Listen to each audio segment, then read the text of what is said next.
మంగళగిరిలో సీఎం చంద్రబాబు మాట్లాడుతున్నారు. లైవ్ లో చూద్దాం. కార్యక్రమానికి శ్రీకారం చుడుతున్నాం. వీళ్ళే కాకుండా యాదవులు ఉన్నారు, గొర్రెలు గాని అదే మరి పాలు గాని పాడి పరిశ్రమలో ముందుంటారు. దాన్ని కూడా రివైవ్ చేస్తాం. ఇంకో కొరకు ఉన్నారు, వాళ్ళు కూడా చాలా మంది ఈ యొక్క గొర్రెల పెంపకం వాళ్ళ జీవనోపాధి, అవి కూడా మళ్ళా ఒకసారి రివైవ్ చేస్తాం. నేను ఈ రోజు ఈ సభ ద్వారా హామీ ఇస్తున్నా, నేతన్నలను ఆదుకుంటా, వెనుకబడిన వర్గాలకు అండగా ఉండి మిమ్మల్ని ఆర్థికంగా, రాజకీయంగా, సామాజికంగా పైకి తీసుకొచ్చే బాధ్యత ఈ ఎన్డీఏ ప్రభుత్వాన్ని మరొకసారి స్పష్టంగా హామీ ఇస్తున్నా. సోలార్ ఇప్పుడే మంత్రి గారు చెప్పారు 2000 యూనిట్లు మాత్రం చేశామని. నేను నియోజకవర్గానికి 20,000 చేయమన్నాను. ఈ రోజు మీరు ఒకసారి చూస్తే ఎస్సీ ఎస్టీలకి 60,000 వరకు, అదే మరి ఉచితంగా 2 కిలోవాట్ల వరకు ఇస్తున్నాం. బీసీలకు అదనంగా 20,000 రూపాయలు, అంటే 25,000 రూపాయలు అదనంగా ఇస్తున్నాం. అంటే దగ్గర 70,000 రూపాయలు 3 కిలోవాట్లకు సబ్సిడీ కేంద్రం ఇస్తే, నేను ఒక 25,000 రూపాయలు అదనం చేసి 3 కిలోవాట్లు పెట్టుకోగలిగితే 98,000 రూపాయలు నేరుగా మీ అకౌంట్ లో సబ్సిడీ ఇస్తాం. అక్కడి నుంచి కరెంటు ఛార్జీలు కట్టే పనే ఉండదు. ఇప్పుడు నేతన్నలు ఉన్నారు, మీరందరూ గుర్తుపెట్టుకోవాలి. ఇప్పుడు నేనంతా కూడా 200-500 యూనిట్లు ఉచితంగా ఇస్తాను కాబట్టి కరెంటు ఉత్పత్తి చేయడం మానేయద్దండి.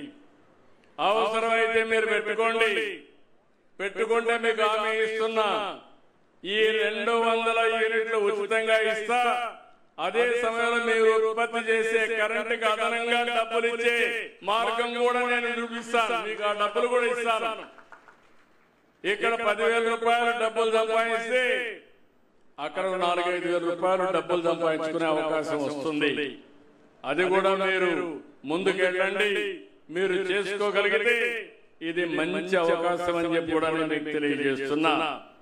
ఈ రోజు ఈ ప్రభుత్వం దగ్గర ఎవరన్నా ఇళ్లు కట్టుకుంటే బీసీలకు 50,000 రూపాయలు అదనంగా ఇస్తున్నాం. ఇది ఇప్పుడే కాదు, చేనేత కార్మికులకు ఎప్పటి నుంచో ఈ కార్యక్రమాన్ని అమలు చేశాం. రాబోయే 5 ఏళ్లలో సంవత్సరానికి 40,000 కోట్ల చొప్పున 2 లక్షల కోట్లు దగ్గర మీ మీద ఖర్చు పెట్టబోతున్నాం. స్థానిక సంస్థలు నామినేటెడ్ పదవుల్లో 34% రిజర్వేషన్ కల్పించాం.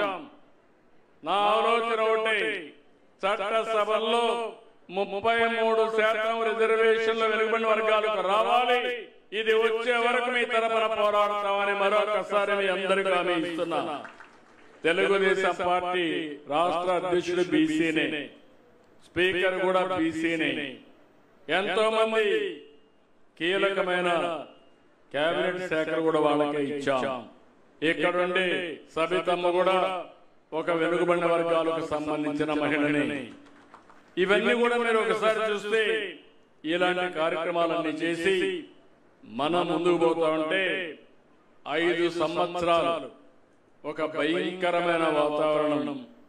ప్రొద్దుటూరులో చేనేత వర్గానికి చెందిన నందం సుబ్బయ్య అతి కిరాతకంగా చంపేశారు.